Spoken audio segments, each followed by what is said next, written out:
Good afternoon. Welcome to the NOVA 77 STEM webinar. I'm Skylar Villasenor, a student STEM ambassador volunteer at NOVA 77. I will serve as your moderator today. Here's our webinar rules and expectations. Give a 20-minute presentation. Please mute your microphones when not speaking. Video is not necessary or required. You may ask questions at any time in the chat room, either during the presentation or following. Following the presentation, you may ask questions by raising your hand and turning on your mic, or you can use the chat room.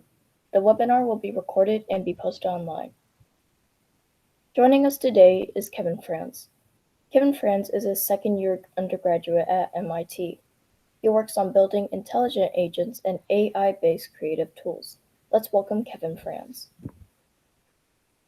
Yeah, thanks for having me.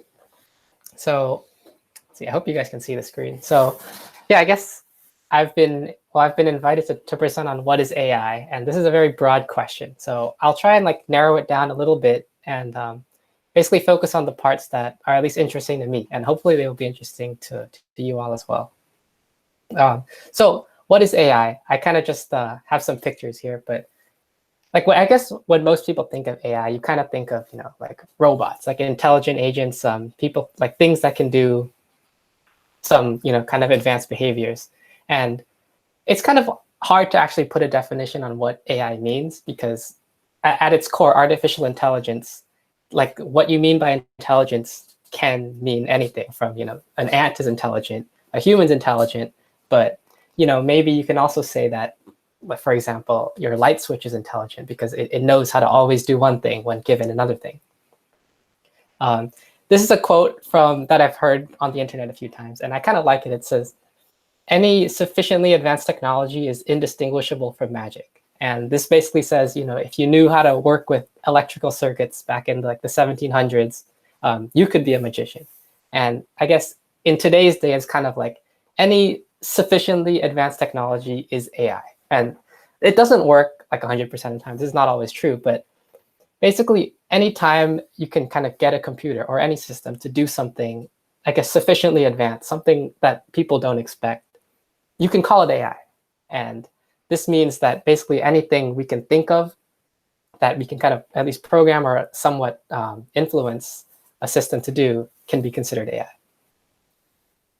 So it means that the field is kind of just really big as a whole. So I kind of wanted to focus in on what AI is for me.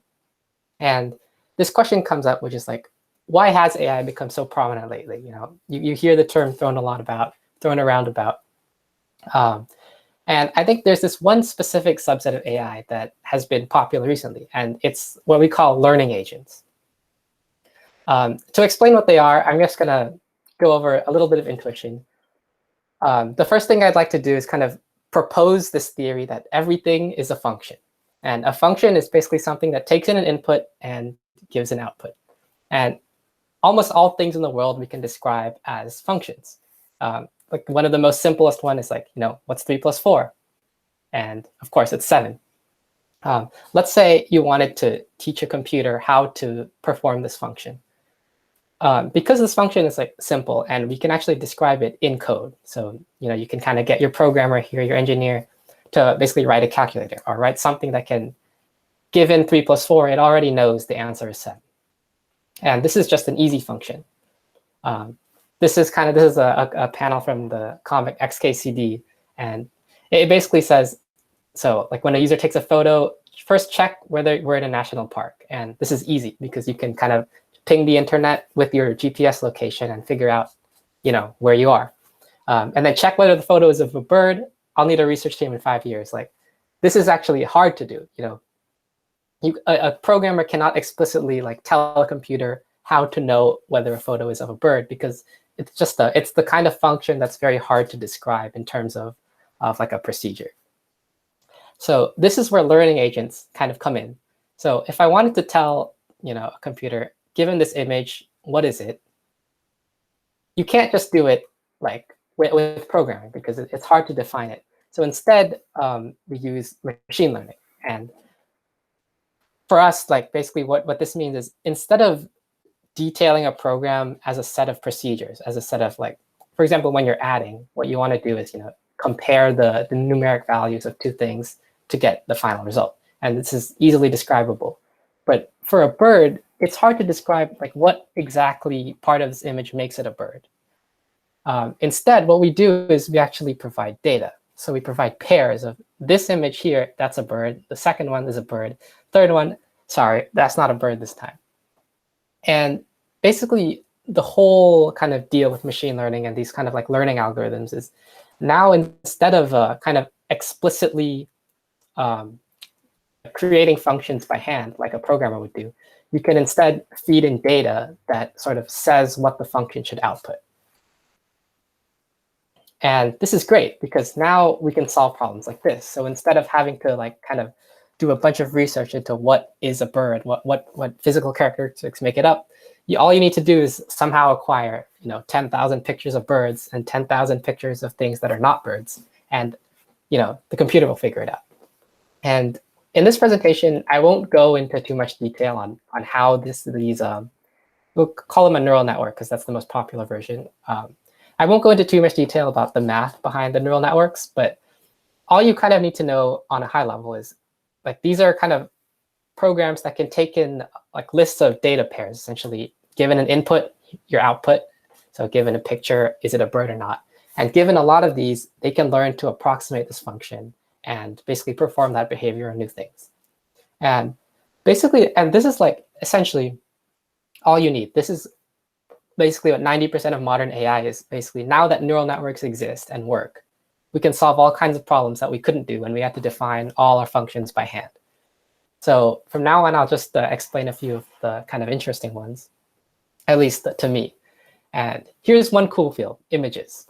And images are great because they exist, a lot of them. There's like, basically on anyone's computer, you can already find 100 images. If you scour the internet, you can find like millions. So there's a lot of data for like for scientists, for researchers to work with. And so as we described before, given this picture of a bird, we can train a neural network to say that's a bird. And this is kind of helpful in some cases. Maybe you want to be able to take a picture of something and see what it is. Here's another application. Instead of going from image to text or image to a binary output, like in bird to is it a bird, we can go from image to another image. And this works perfectly fine as long as you have pairs of image to other image. So basically, every company that's trying to work on self-driving cars has some kind of this procedure somewhere in their pipeline, where they essentially take a picture that's like with the real camera, and the neural network tries to, what we call a segmentation. But basically, it tries to identify what each part of the picture is. So yellow here are the trees, the purple is the road, deep purple are the other cars. And like, if you try to program this by hand, you'd find it's essentially impossible because like what defines a car, it's hard to answer. But using these neural networks, using these like kind of function approximators that learn from data, this is actually easy because you can easily record a video, get a ton of data. Of course, you have to label it by hand at first, but all you have to do is actually give it a ton of examples, and it can learn how to do this. And this basically lets us do so many cool things. So like self-driving cars is just one thing. This is something that I personally am interested in, which is creating art, or like basically making certain parts of the digital art pipeline easier. Like as we showed before, as long as you have any kind of relationship between two images, you can train a neural network to do that function. So what I did here is, this is a project of mine a few years ago, is to go from kind of line art, which is messy, to line art, which is somewhat clean. And now that we can train a computer to do this, it's much easier to kind of think, to like create what's in your head in reality, because you only have to draw it somewhat messily. The computer can learn how to do it, how to like kind of finish the details.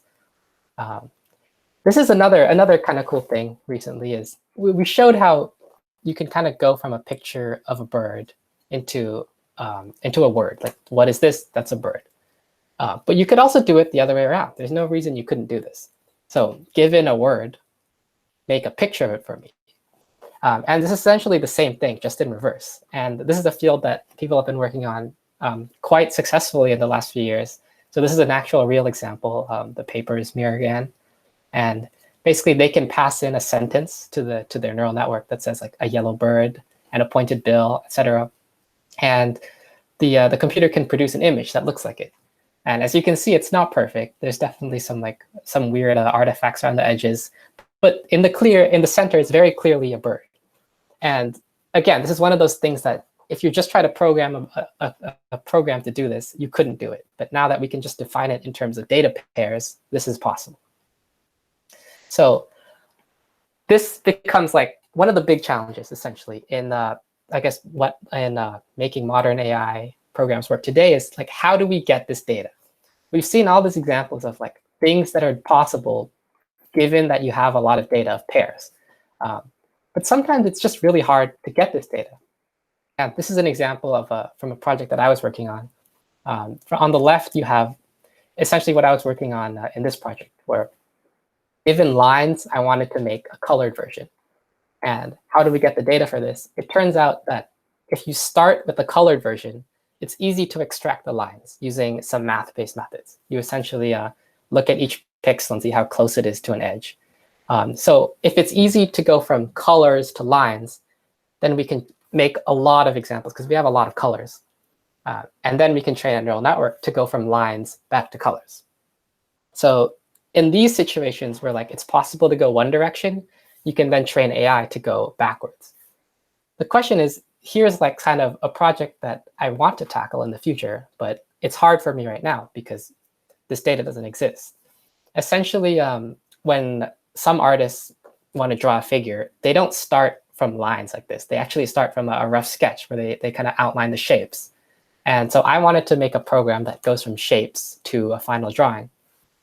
But now this problem is much harder because it's hard to go in reverse. Like starting from a drawing, it's actually kind of hard to tell what are the exact geometric shapes that kind of make up this figure. Or at least it's hard to kind of program something that can do this. Essentially, this data needs human guidance. And this is kind of a good way to judge how hard an AI problem is. It's like, how hard is it to make the data that can solve this problem? And especially in the recent years, it's usually safe to assume that if you have like a million examples of the data, someone can train like some kind of neural network, some kind of model to approximate the function. And that's usually not what you have to worry about. What you actually have to worry about is how do we get this data itself?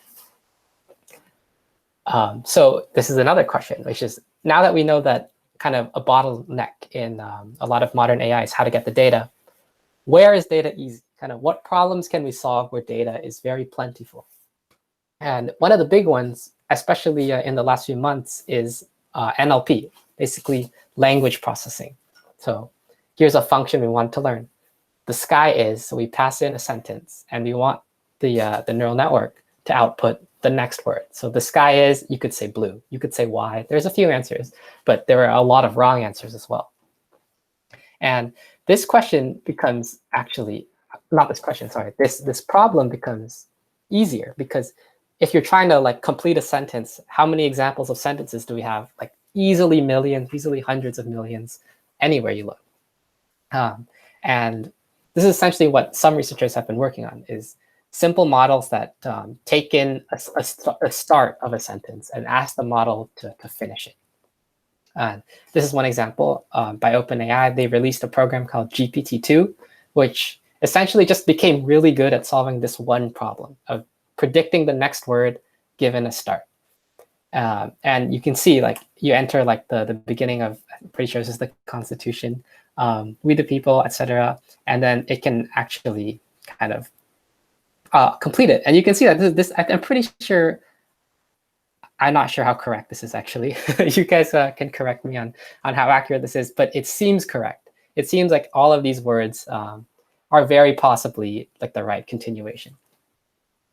And yeah, so you can, a lot of work in language processing has become very successful. So you have these chatbots, these kind of translating things. These are all possible because we just have so much data in the form of text. So that's why the kind of the field of language processing has become so prominent. Here's another cool thing. Where is data infinite? You know, are there situations where we actually have unlimited data? And the answer is yes, which is anytime you have a simulation. So I'm sure some of you are probably aware of like Deep Blue, all these AI basically are the top of the world in chess now. Even the best grandmasters struggle against AI because AI have essentially, not perfectly, but they've come very close to always knowing the perfect move. And the reason they're able to do this is because, well, chess data is infinite because you can just keep playing games. So here's like a position, and I just want the AI to kind of output a move. And I won't go into, again, not too much detail on how these works, but you can essentially think of it the same way as we've been thinking about everything. All AI problems boil down to given an input, produce an output, and you can train these by having pairs of inputs and outputs, like bird and not bird. Chess is essentially the same. Given an input, or in this case, an input can be, the chessboard plus a move. You can just tell the AI, okay, the output is it a good move or not? And now you define the problem in terms of here's your inputs where you just need states and possible moves. And the output is just how good is this move? And basically, as long as you can approximate this function correctly, you solve chess. If you can immediately judge how good every move is, then it's easy to win. You just have to always play the best move. And that sounds kind of dumb, but it's true. It's just as long as you know the best move, then you can win the games. Oh, well, in theory, at least. And you can essentially apply the same formula to a lot of problems, where anytime you have a simulation. So a lot of robotics problems boil down to this as well. I have a robot arm. I want it to pick something up. Well, I just need to learn the function of what's the best move. And in this time, moves are defined in like, what angle I want my joints to be at. But it's the same problem. It says, I'm able to figure out what the best move is through trial and error because I can just keep trying again and again. And if I pick it up successfully, it's a good move. Otherwise, it's not. And yeah, that's basically why a lot of these kind of, I guess you can call them like task playing AI. I don't know. Some good example are like robotics AI that can solve games. Anything that has a simulator has infinite data. So it's something that people are very interested in because you can get a lot of good results really fast. Well, not really fast, but they're possible. Of course, there's always a downside to these things. Just real quick, the great thing about chess is if you play chess in your head, or if you learn to play chess, on one chessboard, you can always be good at playing chess on a different chessboard, like because it's just the same game. But with robots, it's a little different. If you play the game, well, I call it a game, but if you learn to pick up an object, in one environment, it's not necessarily the same as picking up in a different. There might be different, forces. Your joints might have different strength. There might be like wind or something. That's why one of the biggest challenges in AI today in terms of robotics is transferring to the real world. So people have built all these really cool, physics simulators, and because you can experiment really fast if you do it all virtually. And in the virtual realm, the robots can pick up the stuff, but transfer it to reality, and things don't match exactly. So now you've got this big, not a big problem, but like this is the biggest, I guess, bottleneck in solving robotics is transferring to the real world, because your data, again, you have a lot of it, but if it's not perfect, you always have kind of this little gap to breach. Yeah, that's kind of my overview on, I guess, what is AI for me, at least, what I think the kind of cool, interesting parts is.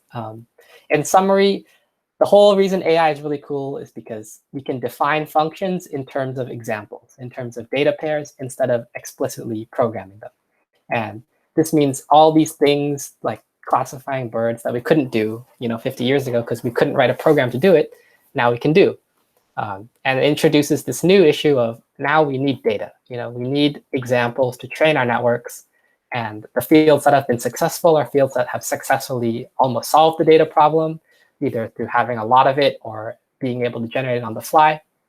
And I guess the big problems in today's day is how do we get data in fields that don't have a lot of data? And how do we still be good in the real world if our data is not super precise? And if those things are solved, basically anything can happen. And that's kind of what I'm excited about. That's what I hope a few of you are excited about as well. And yeah, thanks for listening. Any questions?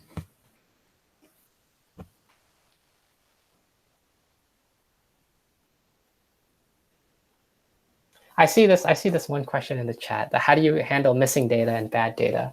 And yeah, that's something that always happens. Sure, I'll get to your question next after this.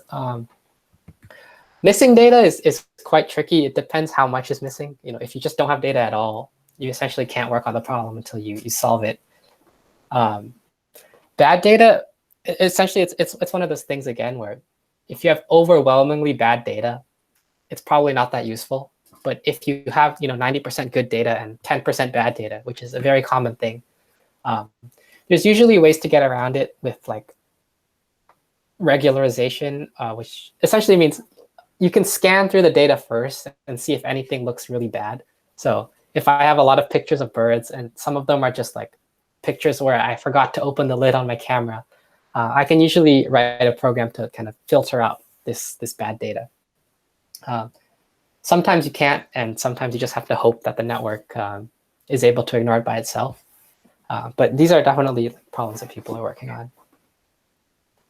Please explain a bit how machine learning happens through neural network. Yep. Okay, so how neural networks work. I won't go into too much detail, but I can give you kind of a high-level idea of how it works.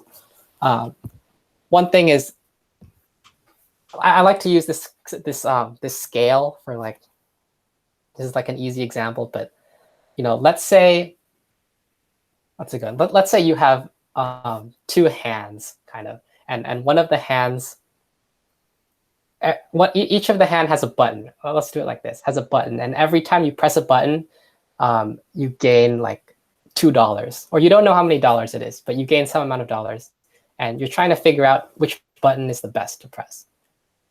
So what's the best way to do this? Well, the most simple way is every time you press a button, keep track of how much money comes out, and then to basically keep track of the average press that you get, and just always press the one that gives you the best average. So this is a classic thing in kind of reinforcement learning, but it's also kind of an intuitive way of how neural networks work. So assume that one brain is deciding which button to press, and now you have 1 million of them. And so every time you do something correct, that brain will kind of become a little bit stronger. It'll choose the right hand more often.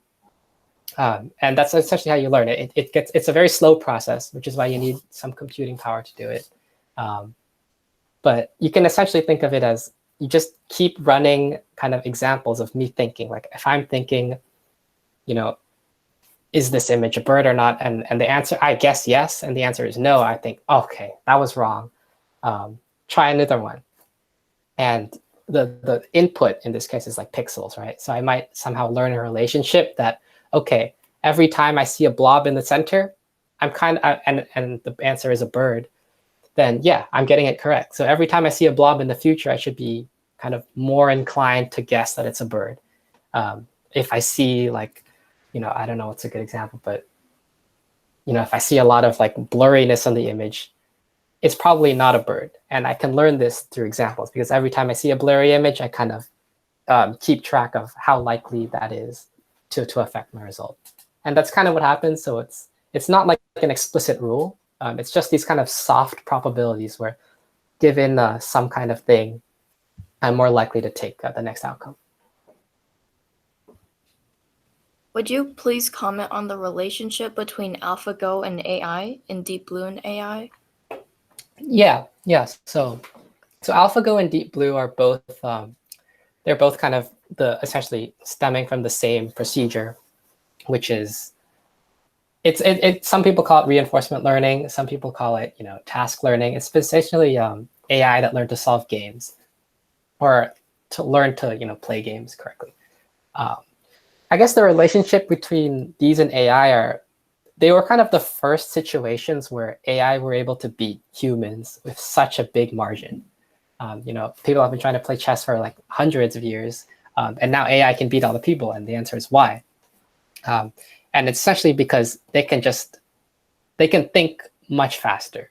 They can kind of process, given a move, as a human, like I've been playing chess recently, and it takes a while to kind of work out how good a move is, but a computer can do this super fast. And so it's the reason that these are like very, common examples for why AI works is because it's just this one field where AI are just so much better. And the reason they're better is it's a game that requires a lot of kind of working through things in your head. And it's also a game that at its core is relatively simple. The reason why AI are not better at humans at like soccer is because soccer is at its core is very hard because you need to know how to run, to kick, to do all these things in order to be good. But with chess, you don't. As long as you're good at thinking like what the best move is, you can be good. And I guess that's why their relationship is so intertwined. It's just this is like one example where AI is just like overwhelmingly better than humans.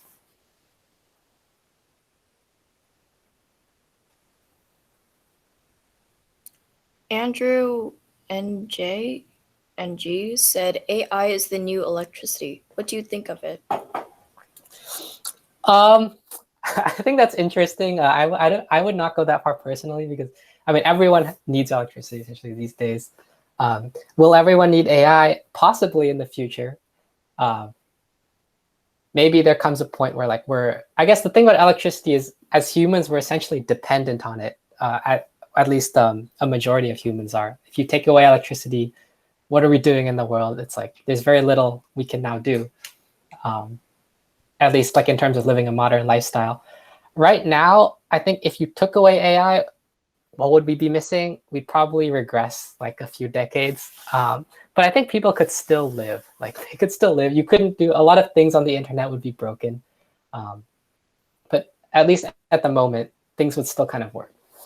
But there's an argument, I guess. I'm kind of trying to think through what does he mean by saying this? And there is an argument that a huge portion of the modern world's, like I guess, foundations are dependent on AI. For example, I depend on Amazon to get my packages. If there was no AI, like Amazon would not work nearly as fast, and I couldn't get my stuff. So maybe like what he's saying is there will come a time where AI is like so ingrained into what we do that if it was gone again, we couldn't do anything. So I guess that's kind of what I think about that statement. What's your favorite algorithm? Can you explain it?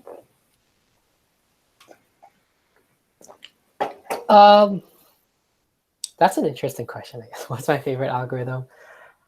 There was one part of an algorithm that I found really interesting. But the reason why is it's a bit technical, but I can explain kind of what the algorithm is. It has to do with reinforcement learning. But it's basically, I'll just explain the general family of algorithms. Basically, reinforcement learning is interesting because it deals with again, as I described, it deals with the situation where you don't have explicit data. You don't have pairs of what the best move is. You actually have to find that on your own. And the way that people solve this is, okay, what does the best move mean? You can actually rephrase this as, give me a rating between 1 and 100, how good the move is. And that's actually easier to solve because I can essentially say in terms of chess, we can describe how good a move is by how many moves in the future it takes for me to win. So if I play a move that lets me win one move into the future, this move can be rated 1. Rated 100. Let's say rate 1 where 1 is the best. This is a really good move. But if I play a move that makes it so I'll win 10 moves in the future, it's good. It's not as good, but I can give it a 10. So by like switching the paradigm from given a thing, what's the best move? Well, I don't know. It's a given a move, how good is it? Now I can actually solve the problem. And I think this is a really nice kind of shifting of perspectives that lets us solve a lot of things. So I'd say that's one of my like, cool algorithms.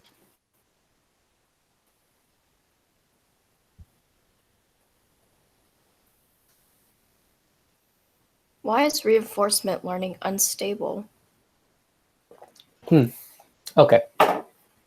This is true. I guess there is a common belief that reinforcement learning is unstable, which is definitely not false. I think there's like one core reason why it's unstable, which is that the correct answer actually changes over time. which is different than most machine learning. And most machine learning, is the bird a bird? That bird will always be a bird. But with reinforcement learning, your answer for what the best move is in that old example actually changes depending on how good you are at the game. Like, for example, let's say in chess, I play a weird move and I'm not that good. For me, that move is probably like it's a move that sacrifices my queen. For me, this is probably not a good move because I don't know how to win. But for a genius, maybe this is the best move because they can actually force a win. So as you can see, like what the best move is depends on the person playing the game. And as a reinforcement learning agent keeps playing, it gets better. So its definition of what move is the best keeps on changing. And this is where a lot of instability comes from, is that moves that once were good become not good, and moves that were once bad become good. So the truth essentially changes, which is why it can get a little weird with learning what the best move is at all times.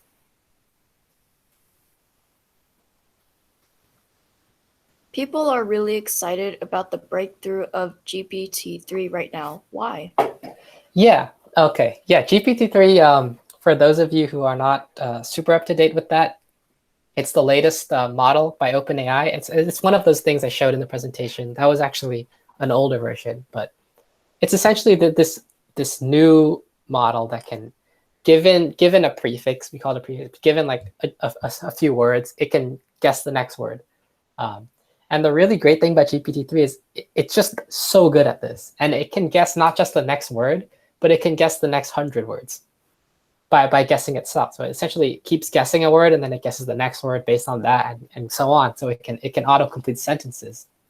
And the reason it's so exciting is it's GPT-3 because of its size, honestly, because of how good it is. It's displaying like almost human-like thinking and guessing what the next word is. Because if you think of the question seems simple. What is the next word? Like the sky is blue. But what if I ask it, 3 plus 4 equals, and then I just let it fill in? It should say 7. So you can define almost every kind of logical problem in terms of guessing the next word. And because it's good at guessing the next word, it's also in terms good at doing kinds of logic. It's good at kind of understanding these like core conceptual ideas. And that's why people are excited about it, because it's the first time kind of an AI model has actually shown it can, almost understand, it can almost think. Like if you can give it like super weird scenarios, like if I had a feather and a brick, which one is heavy or something, and it can usually say the brick. So it learns like these actual things about the world just by trying to solve this like one simple task, because what seems like a simple task is actually essentially solving some kind of intelligence. And another reason they're excited about it is because the method to actually train GPT-3 is not overly complicated. The biggest improvement is they just had so much computing power and to make it work. So there's actually two factions in AI. Some people are excited because the simple methods work. That's always a good thing in terms of research. The other faction says, all our research on these advanced methods are now useless because you can just throw a lot of computers at it and solve the problem. So it's unclear, but what is clear is they've made something that works extremely well, and people will probably try and do similar things in the future.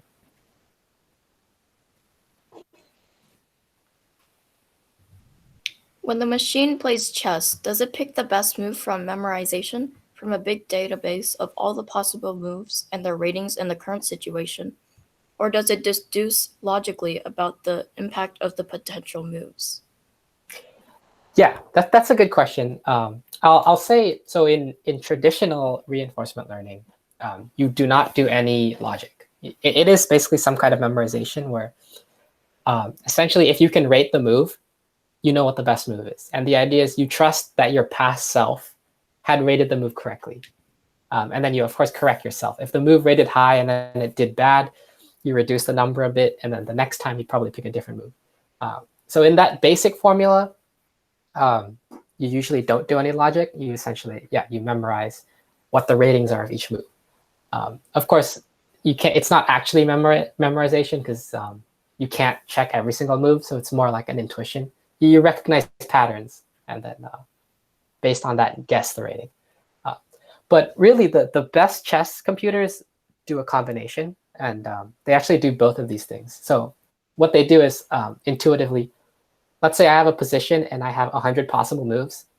I will look at the 10 highest rated moves and play against myself in my head, 20 moves in advance for each of these.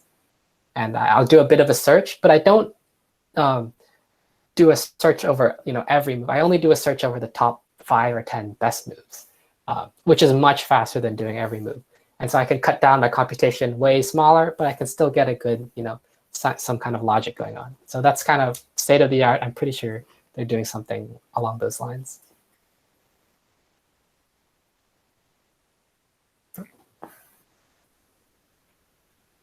Isaac Newton went through a lot of observation data to find his 3 laws. I'm interested in whether AI is able to do this type of work to find out basic correlations from a huge amount of raw data. Yeah. Okay.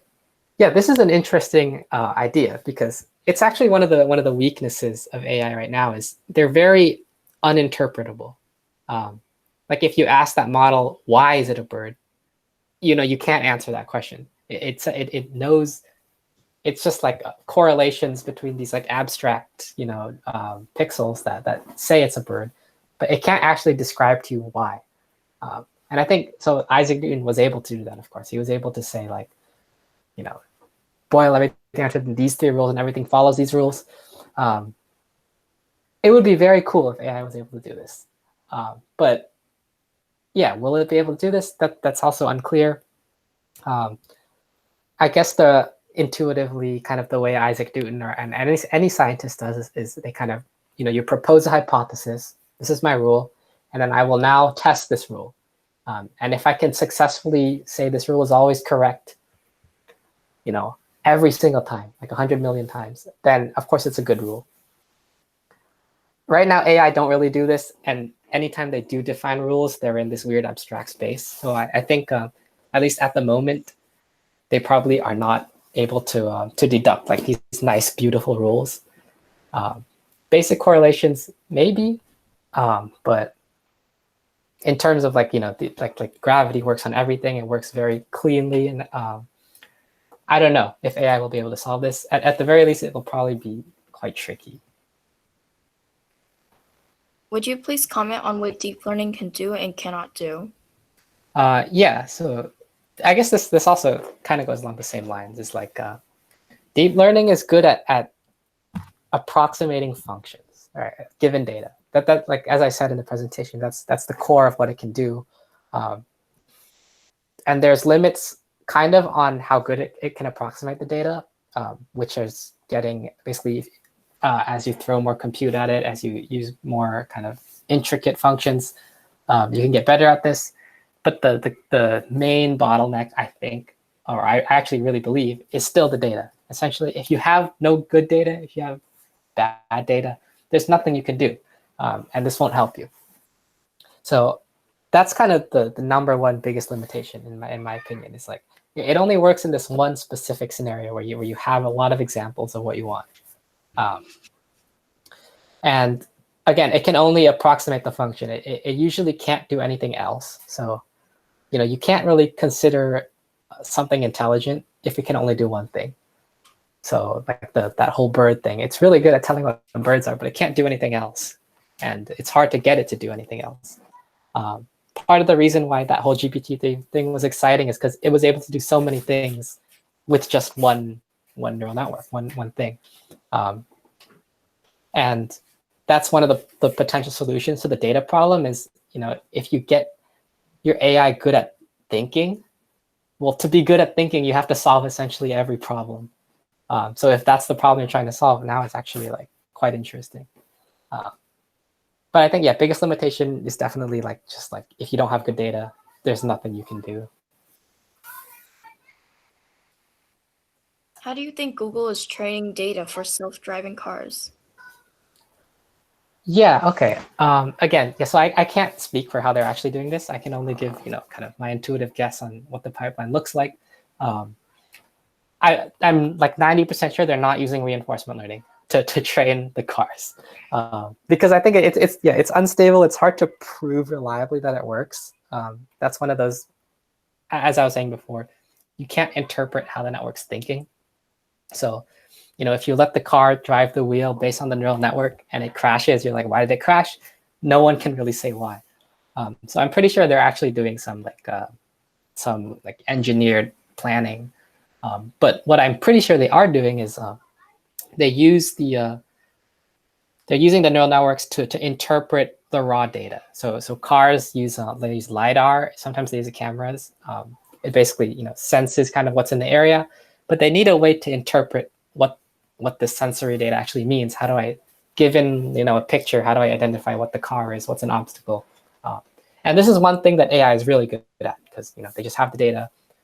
So that's one of those things that they're like very likely to be doing.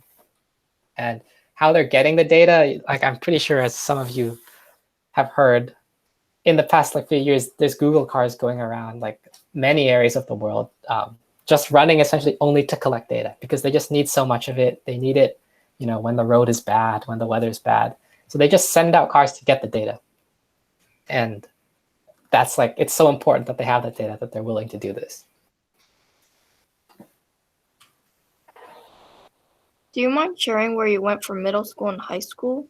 How did you get involved in AI and your other interests both before college and in college?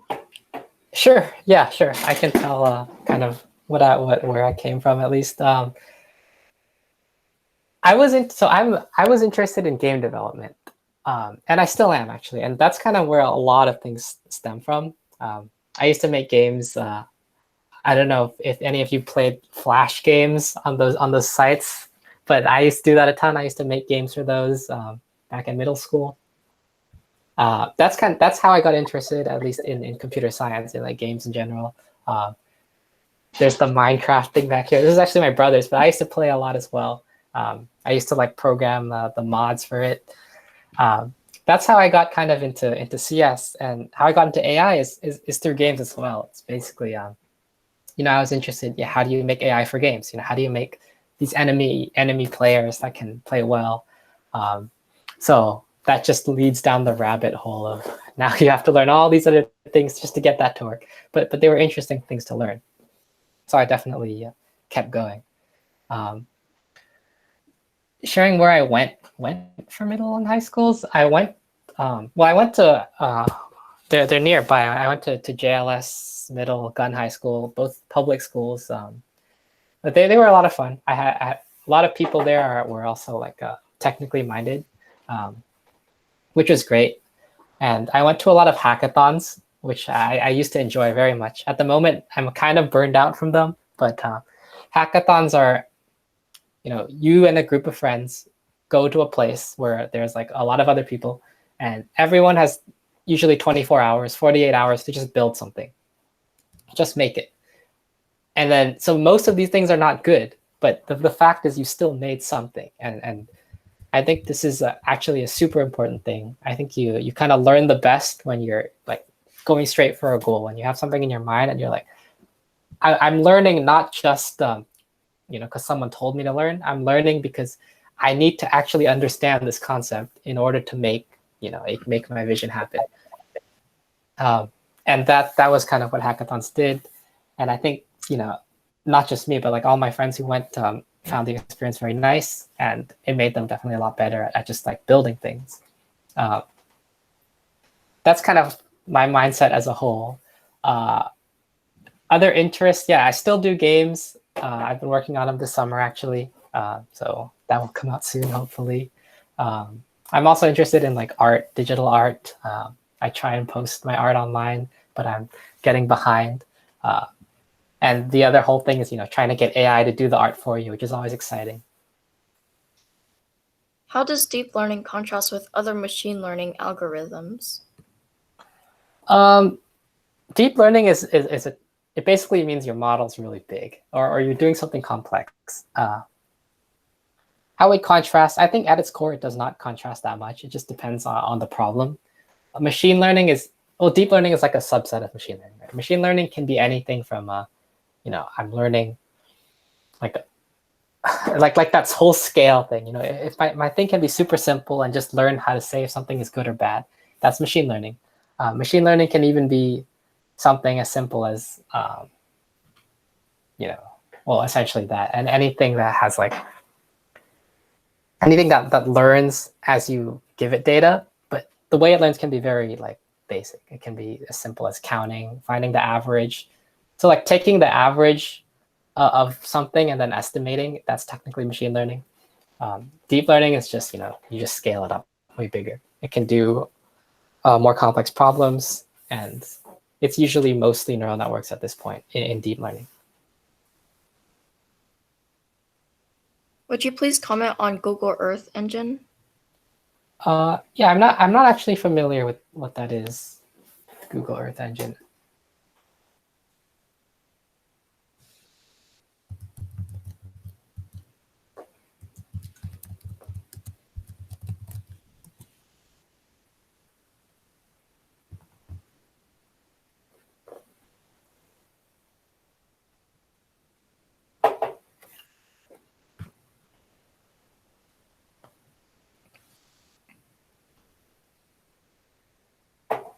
I can look it up actually.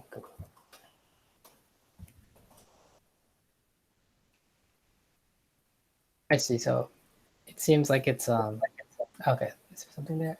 Oh, how would you? I just looked up Google Earth Engine. It seems like it's a place where Google's releasing its data for the Earth, which seems interesting. I guess you could do a lot of cool things with this. And the next question will be our last today. How would you evaluate a logistic regression model? I can answer the next question too if we have time, but I'll answer this one quickly. Well, logistic regression is essentially a predictor. It's either yes or no. It's like it's regression basically saying, is it a bird or not a bird? And like it's like the same as like how you evaluate all models is you can either use some fancy math function, but the most intuitive way is show it 100 new images and see how good it is. And if it gets 90% of them right, usually that's pretty good. Sometimes you want 99. If it gets below 50, you're doing very bad. For middle school and early high school students without much exposure to CS, can you recommend a few websites or apps that can teach kids to program? Python, Java, etc. Yeah. For sure. Let's see. Few websites. I can say what I did. I used to use Codecademy. I'm not sure if they're still up there, but they teach JavaScript, which is nice for web development.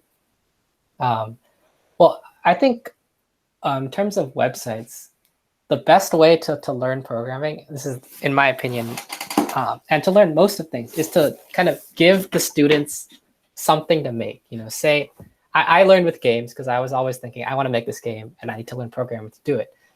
There are other students that are like, I want to learn app development. I want to learn something else. It doesn't really matter what it is you're making. Actually, it doesn't even have to be useful as long as the students doing it think it's cool.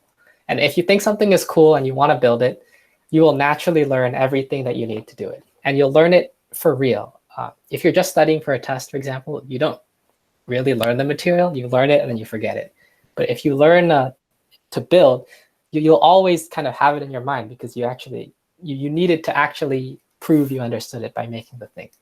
So I think, even if you don't have much exposure to CS, there are simple things like, well, I always say games because I like games, and they also teach basic logic in order to get them to work. But the best thing would be to, I think, find something that interests that specific student, and then kind of give them a task, like build something that can do this. And it can be something simple. It can be like, given, like if they like math, you could try and give them something that solves, equations or something, which is doable, or something that puts together chemical equations if they're into chemistry, or other things if they're into art.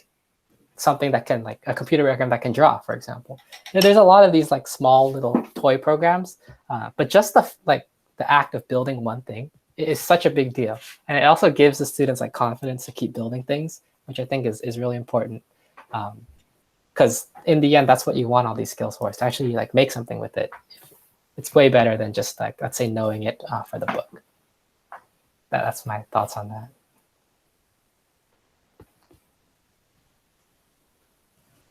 Thank you to Kevin Frans for joining us today, and thank you, everyone. Bye. Yeah, thanks for having me.